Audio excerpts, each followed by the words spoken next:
Next, we're going to make the glass panel that goes behind it. Before making the glass panel, I'm going to select all the layers and put them in a group. I've shift selected all the elements that I've used to create the wood. At the bottom of the layer window, I'm going to click on the group icon and name it Wood Door. This will free up our layers to make the glass we need without having to deal with a lot of extra visual content in the layer window. I'll start by putting a new layer in, and I'm going to hit M on the keyboard. The shape is insignificant at this point, but I do want to go to my swatches and get a particular gray. So in grayscale, I'll probably start with 50% gray and fill that selection with gray. Now I want this to have kind of a rounded effect for each of these panels, each of these sections. I'll deselect, and then I'll go to my layer styles, and I'll choose the inner glow again. And I'll start to increase the size of it so it becomes a little bit more cylindrical. I'm leaving it at multiply. And when I start to see this round a bit, I'll click OK. Now the next thing I want to do is I want to accentuate this roundness. But before I do so, I'm going to rasterize that shape. In the layer window, I'll right click on the layer and choose rasterize layer. I'm hitting O on the keyboard. It will take me to a number of tools. It's the Dodge and Burn and Sponge tool. I want the Dodge tool. The Dodge tool will give me lighter values. So with that chosen, the default should be set to midtones. And the exposure, I'm going to start with my exposure at 30. I'll start with a very soft brush. I'll make the softness 40% perhaps. And I'll make the brush bigger using the close bracket. I'll make the brush size 60. I'll hold down my shift key and just drag through the center of this, and starts to lighten the values of that.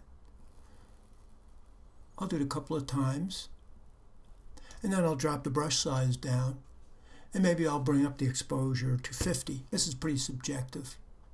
And I'll click and drag through the center. Now I want this to be a little bit thinner. If we look at the context of the finished piece, this is a bit wide, and it's pretty subjective at this time. I'll hit Command T, and I'll hold the Shift key, and I'll just make it thinner. Something like that. Now I need enough of these to go across next to each other to fill that opening. I'll make a selection. I can use my marquee to make that rough selection, or I could hit Command A. And I'm going to hit V on the keyboard to go to the Move tool. Holding down the Option and dragging with the Shift, I can put as many copies as I need there. Now very often that selection is a kind of a distraction on what's really going on if they're meeting properly at that edge. So if I would hit Command H, I can hide the selection and continue to drag copies. So I'll do so until I think I've got as many as I need to go across. And at this point, if I wanted to, I could deselect, make a selection of those 5. And with the Move tool, Shift and Option, drag another panel. I'll hit Command H to make sure it's right where I want it to be. I'll deselect. And once I've saved it, I'll put it roughly where I'd like it to be. And I'll put it down below the door panel. And now I can move it over and let the opening crop it for me. And what I may want to do is scale this so that I optimize those little baffles I created. And I'm going to save. Now I want to crop it to fit there because I want to put the inner glow on this as well to give it some distance between the molding on the wood door and the actual glass panels. So I'll get my marquee tool and I'll make a selection just a little bit beyond the molding. And I'll click on my layer mask icon. Going to the layer window now, I can go to FX and choose Inner Glow. And I can see I'm getting what I want.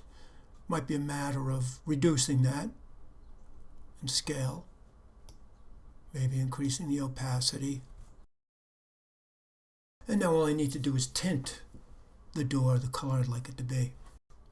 Putting a new layer in, I'll hold down the Command key and click on the layer mask icon. And it gives me the selection of the opening for the glass panel. Now I'll go to my swatches and I'll go to pastel and I'll pick one of the blues and hit Option Delete. Now it's just a matter of finding a blend mode. I can go to my layers, click on normal, and I can drag over to preview what I might want.